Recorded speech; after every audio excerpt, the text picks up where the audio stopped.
Manx Radio Sport. Fastamai, good evening. It's Friday and that means it's time for a look ahead to all the sporting action taking place on the island this weekend. I'm Sian, Cowper, and between now and 6:30pm we'll be talking football, hockey and rugby. Joining me this evening, FC Isle of Man's interim manager says he's expecting a tough match when the Ravens welcome back West Didsbury and Chorlton to the Bowl, but there's good squad news for the Manx Club. Several sides will be thinking of silverware with ECAS FA Cup quarter-final and semi-final action, plus it's the semis in the GH Call at Woods Cup. And there are titles to be claimed in hockey as well as the start of this year's Manx Cup in rugby. That's all to come this evening.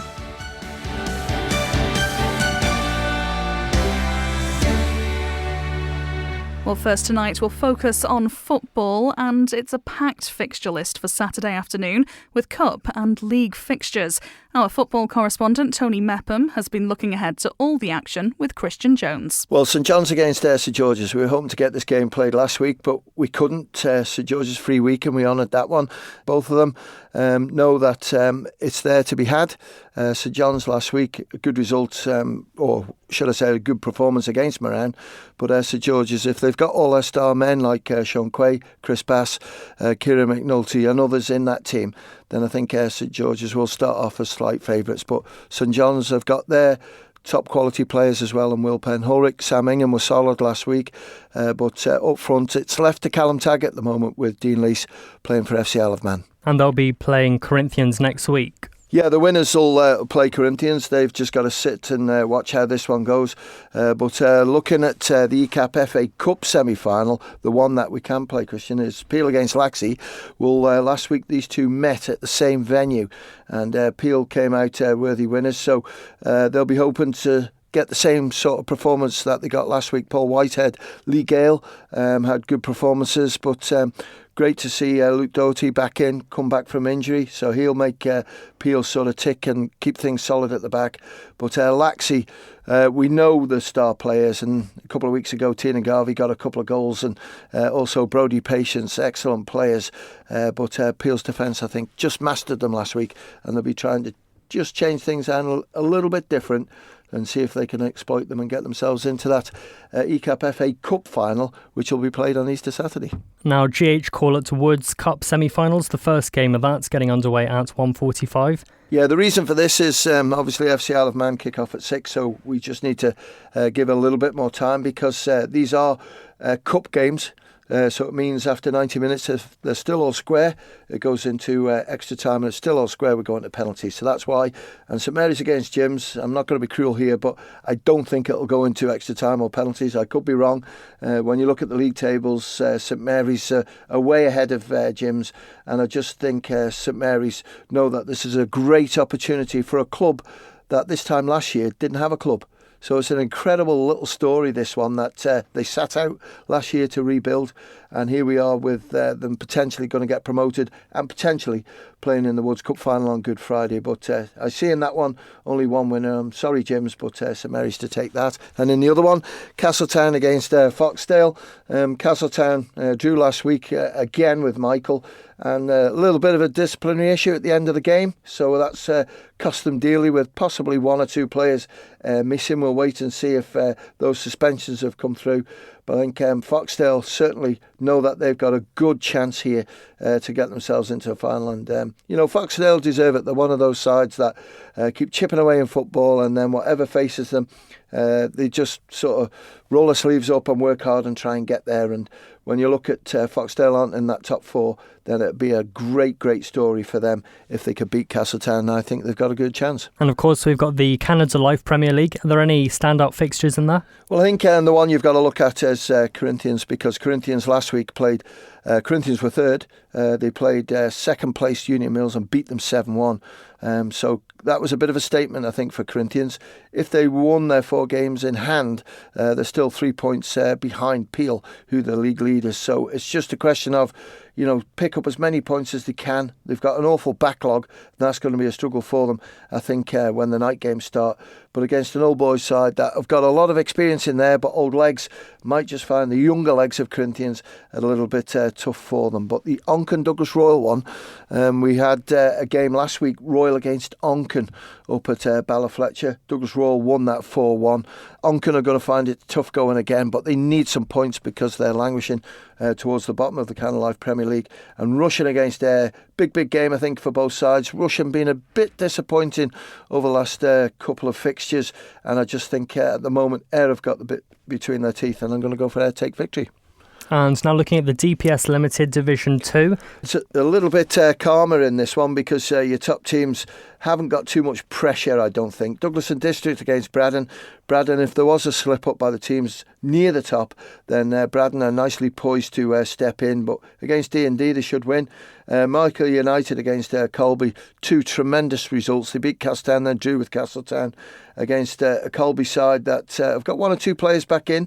But I don't think they're going to be strong enough. I'll go for Michael. And Douglas Athletic against Ramsey Youth Centre. Even though Ramsey Youth Centre got beat comfortably last week, I just think at the moment Douglas Athletic struggling to get a team out, so you have to go for Ramsey Youth Centre and Old Boys to win. Quite a few in the Canada Life Combi 1. Yeah, and I know one of your work colleagues, Tessa, is watching this one with keen eyes because, Russian are still unbeaten this season. They've won every single game they've played in. But Ramsey against Corinthians, it's always a good battle, but I'll go for Corinthians. I know the squad's quite strong. Laxey against Russian. As I say, they haven't lost any points this year, so I've got to go for Russian to win that. Ayr against Peel, I'll go with Peel. And Moran against St John's. St John's are really strong in this league. They didn't play last week, but hopefully the game will be fine this week. And I'll go for St John's to beat Moran.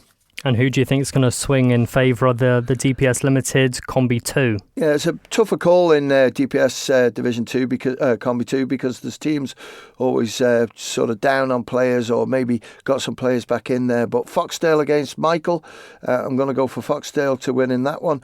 Braddon against Douglas and District, I'll go with Braddon. And then two of the top teams, Maloo against St Mary's. Maloo did the job last week. They beat Ramsey Youth Centre, so that puts them top of the table. And against St Mary's, even though they've got games in hand, I think it's more pressure on St Mary's. They need to win this if they're going to win the DPS Limited Combi 2, and I think they're going to do it. And then, of course, we've got the NWCFL Premier Division, FC Isle of Man versus West Didsbury. Yeah, this kicks off 6 p.m. at the Bowl. I watched FC Isle of Man last week, and I felt really sorry for them because with that Sean Doyle hat-trick, you just thought, the cruising here is brilliant. And I was so happy for Sean Doyle because he's had a real tough time with his injury and everything. But then just in the second half, it just went away for them. And, it was a shame, really, that it went the way it did. But they couldn't do anything about it. It's one of those, forget it, move on. But against West Didsbury, that's going to be a tough fixture as well. Well, as we heard from Tony and Christian, FC Isle of Man are also in action tomorrow night when they'll be aiming to bounce back from that gut-wrenching 5-3 defeat to Longridge Town. For most teams, coming to the Bowl is a unique experience, but this week's opponents know exactly what it's like to play on the island. West Didsbury and Chorlton were here last season, with FC Isle of Man scoring a last-minute winner in a thrilling tie at the Bowl, on the way to both clubs securing promotion to North West Counties Football League Premier Division. Interim manager Paul Jones told Christian it'll be another tricky match for the Ravens. Yeah, really looking forward to it. We've got 6 games to go this season, and every game's an important one to build on our performance levels. And a lot of our supporters will remember the game at the Bowl last year against West Didsbury and Chorlton, where we had about 2,700 people there, and we managed to beat them in the very last minute 4-3 in a scintillating game. And I think that was one of the kind of iconic moments of the club so far in terms of the atmosphere that was created and the result on the day and the memories that people got of that game. And although we can't promise that this Saturday's game will have the same feeling about it, we're really looking forward to it. It's one of those clubs that bring a good support with them. They're a lovely bunch when they come over, and we can't wait to get stuck in. Now, you are going to be heading into this match following a disappointing defeat. How have the players responded since then? They've been excellent. It was disappointing in terms of the result. For large parts of the game, or certainly the first half of the game, we were excellent. So, we've identified what we did really, really well in the first half and discussed a little bit and worked on things that we could have done a little bit better in the second half, and they've been brilliant.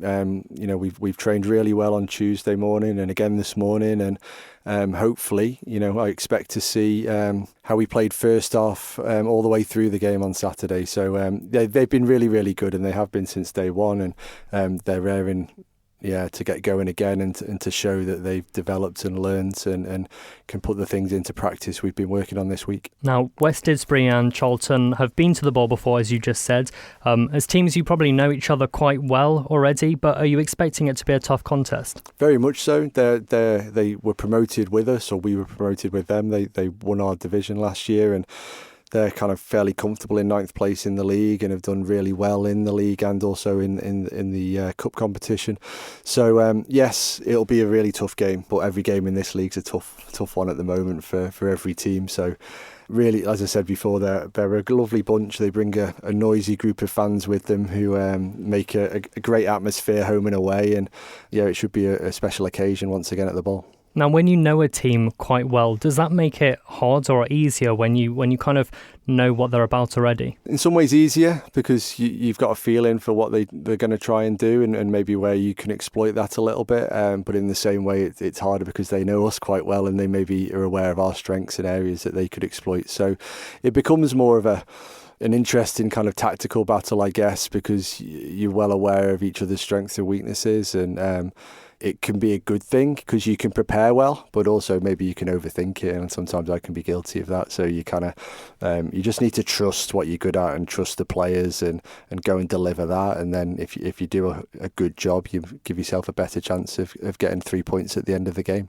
Now, you've announced your squad and defender Chris Cannell is returning. He hasn't played for the club since August, so how big of a boost is this to have him back? I think, when you have any player that is a really good human being who is just a hard worker and who has been out for so long with an injury, it's a great boost for everybody at the club to have them back in and around. And he's been back around for a little while now, and we've just made sure we've spoken to him and made sure that he comes back in the right time and in the right way. So he's got a long career in the game still, rather than rushing him back and breaking him again. So we've had a few players this season who have had serious injuries, and he's one of the last ones now to kind of come back and be fit. And this weekend is a good game for him to come back in and around the group.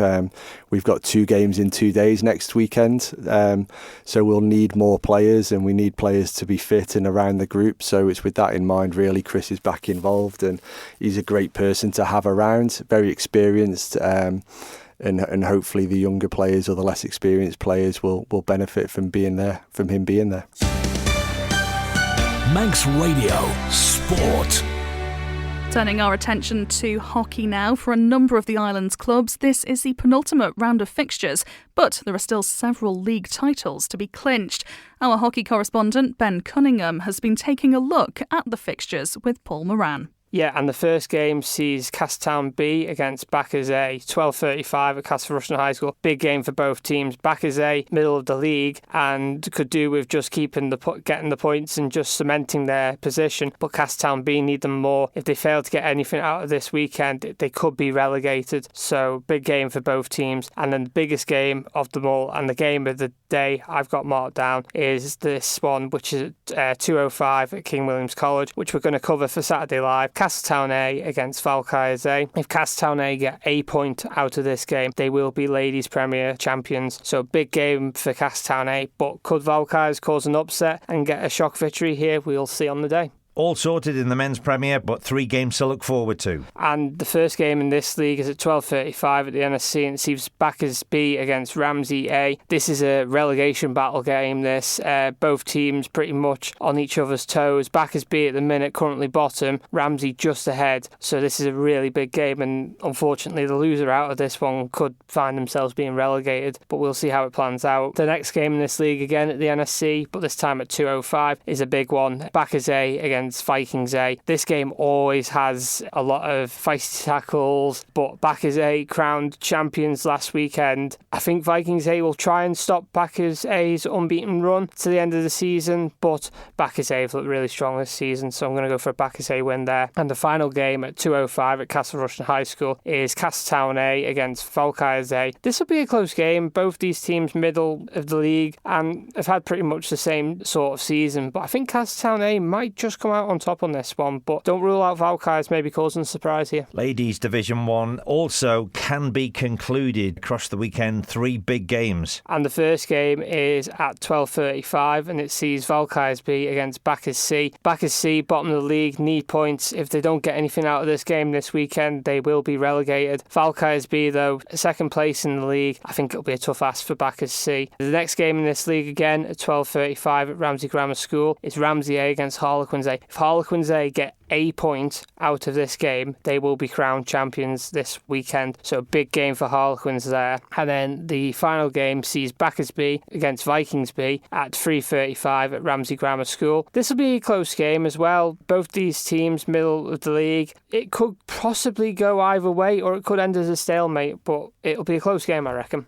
2 games in Men's Division 1. First game sees Vikings C against Harlequins B at 3:35 at QE2. This is a big game for both teams. Harlequins B, bottom of the league, only 2 points behind Vikings C, but have got a better goal difference over Harlequins B. Should Harlequins B win this game this weekend, but if Vikings C win this game this weekend, Harlequins B will be relegated. So a big game for both teams here. And then the final game in this league is Harlequins A against Vikings B, 3:35 at the NSC. Harlequins A need just a point out of this game to clinch the Men's Division 1 title, so a lot riding on this game. Ladies Division 2, a bit more complex, not as clear-cut as the others, but still possible it could be won. Possibly could be won this weekend, depending on results. So the first game is 2:05 at QE2 and it sees Harlequins B against Falkires C. That'll be a close game, bottom of the league game, so I'm sure it'll be a nice friendly game there. Second game sees Ramsey B against Vikings C. Again, a mid-league game, and I'm sure it'll be a nice friendly game as well. But then the big one really is the Castletown derby, and this sees Castletown C against Castletown D. Castletown D did slip up last week and lost 2-1 to Ramsey B last weekend, but Castletown C have jumped now ahead of Castletown D, who were top of the league. So if Castletown C win this weekend, it could potentially wrap up the Ladies Division 2 title. Couple of games in Men's Division 2. Yep, and it's Derby Day in Division 2. So the first game is at 11:05, sees Castletown C against Castletown B, 11:05 at Castle Rushen High School. That'll be a good game, I reckon. Castletown Derby is always a good game to watch, but Castletown B obviously will be favourites for this one, and if they win this game this weekend, I think that will pretty much secure Men's Division 2 title for them. And then the final game is another derby between Backers C and Backers Colts, 12:35 at King William's College, and you'd have to say Backers Colts with their young legs will be a bit more pacier than Backers C's old, let's say, veteran legs. Well, finally this evening, one of the highlights of the Manx rugby season gets underway tomorrow afternoon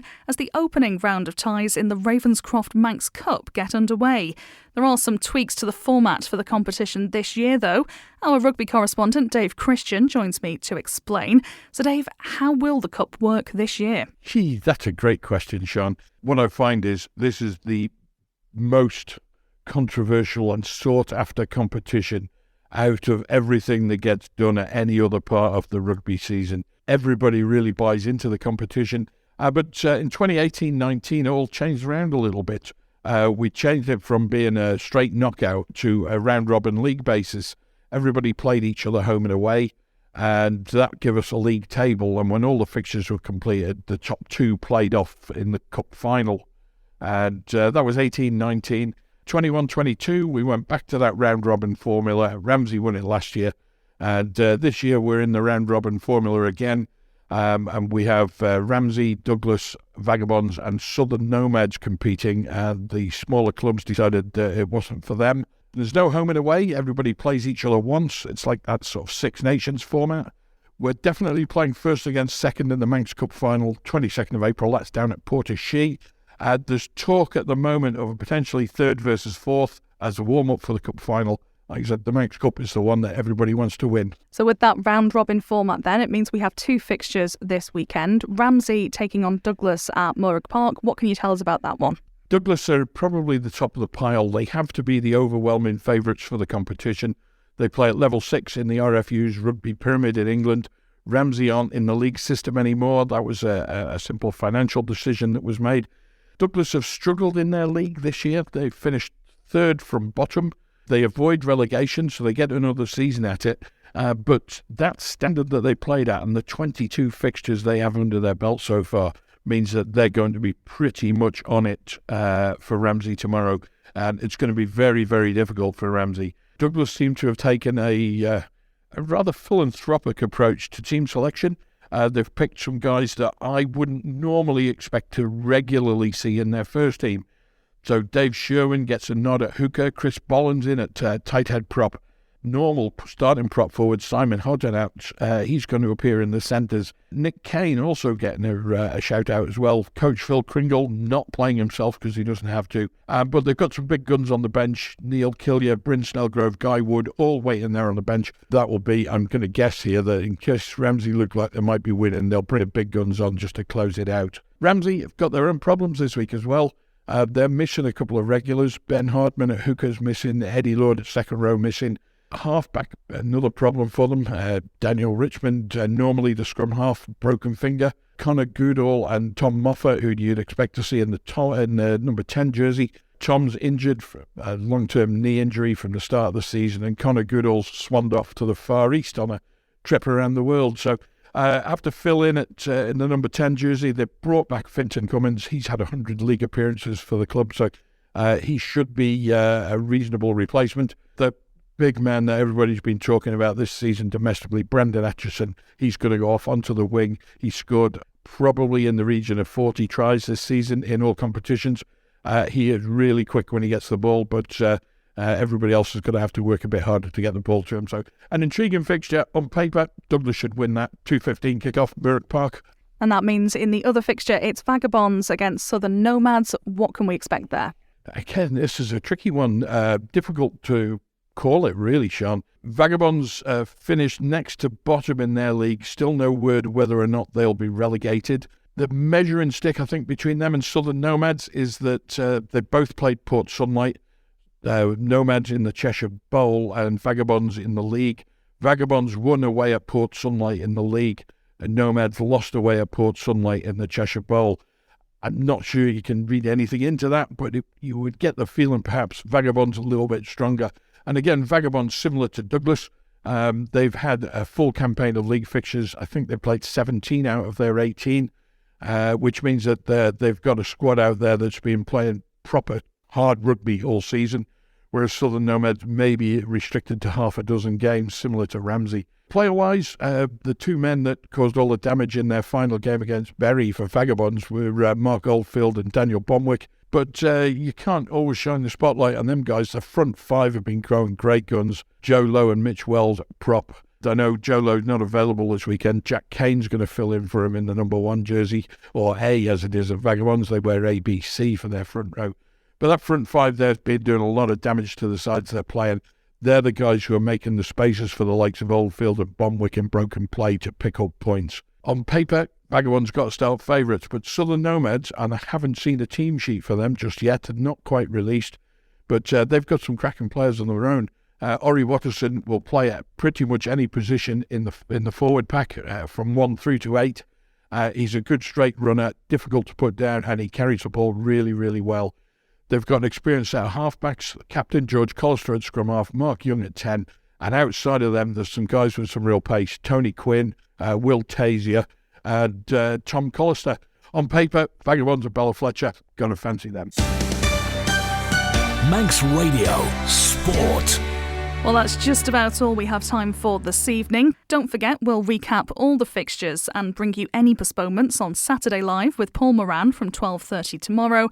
And at 5 p.m. on our AM frequency, you can join Sam Spooner to find out all the results. That's all from me this evening. Have a very good weekend.